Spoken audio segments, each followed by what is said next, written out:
Bwana Yesu asifiwe, watu wa Mungu. Tunakukaribisha katika kipindi chetu cha Alive Word Ministry, kipindi ambacho tunajifunza neno la Mungu. Na leo tena tunamshukuru Mungu kwa kutupatia somo lingine tena, na hili litakuwa ni chachu ya kukua katika kiroho chetu, ni chachu ya kukua katika maendeleo. Kabla sijaendelea, tutakwenda kufungua kipindi chetu kwa maombi ili tupate kuendelea. Nitaomba. Baba mtakatifu, kete mahali palipoinuka, asante kwa kibali ulichotupa tena siku ya leo.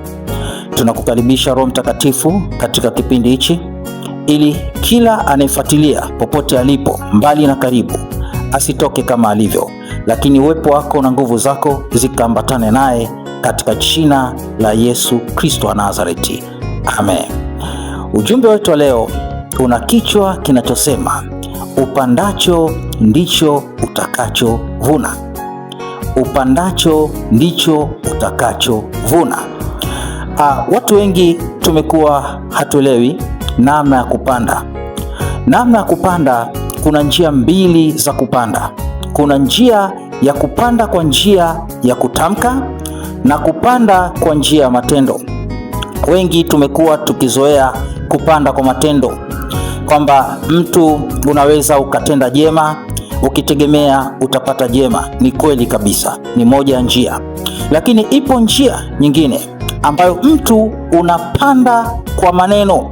Manake kile unachokizungumza ndicho kitakachotokea.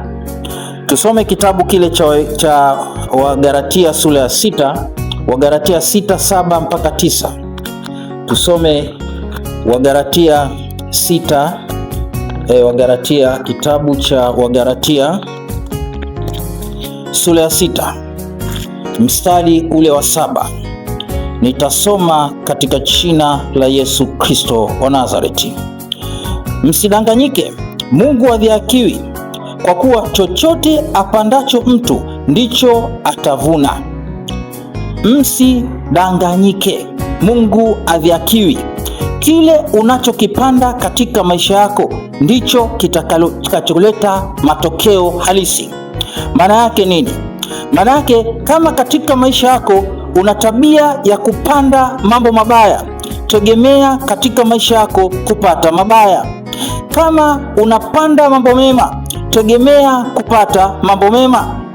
Wengi wameshindwa kutumia hata ulimi wao vizuri. Wamekuwa wakipanda magonjwa katika maisha yao pasipo kujua. Unasema ya kwamba ugonjwa huu hautaniacha, nitakufa. Manake tayari umeshapanda mauti katika maisha yako. Nini kifanyike? Nini kifanyike? Ni lazima tutumie ulimi wetu vizuri. Ni lazima ulimi wetu utumike katika kutamka mambo mema. Ni lazima matendo yetu yatumike kufanya mambo mema. Unapopanda jema kwa ndugu yako, unapopanda jema kwa rafiki yako, tegemea hata kama yeye hatakupa jema, lakini Mungu aliye mbinguni atakuwezesha kupata jambo jema.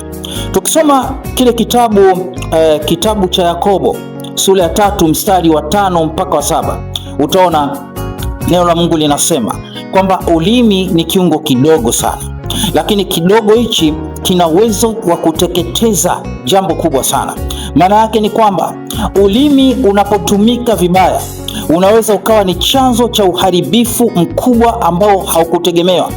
Watu wengi wameingia katika magomvi, watu wengi wameingia katika vita, watu wengi wameingia katika migogoro, ni kwa sababu ya ulimi umetumika vibaya. Ulimi umepanda fitina, ulimi umepanda chuki, ulimi umepanda mafarakano. Lakini leo ile nguvu ya Mungu ya kuleta amani, ile nguvu ya Mungu ya kuleta ushindi inakwenda kuondoa kila mbegu chafu ambazo zimepandwa na ulimi. Lakini sio hilo tu, hatuna budi wakati mwingine tujitahidi, tumombe Mungu atupe neema, atuwezeshe tuishi sawasawa na matunda ya Roho. Mtu unapokuwa umemomba Mungu akaachilia matunda ya Roho katika maisha yako, maana yake ni kwamba utapanda matunda mema.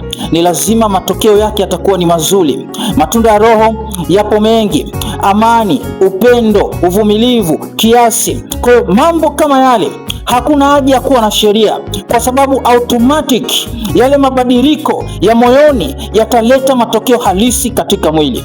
Panda mambo mema. Soma kile kitabu cha Wagalatia 5:18 mpaka 25.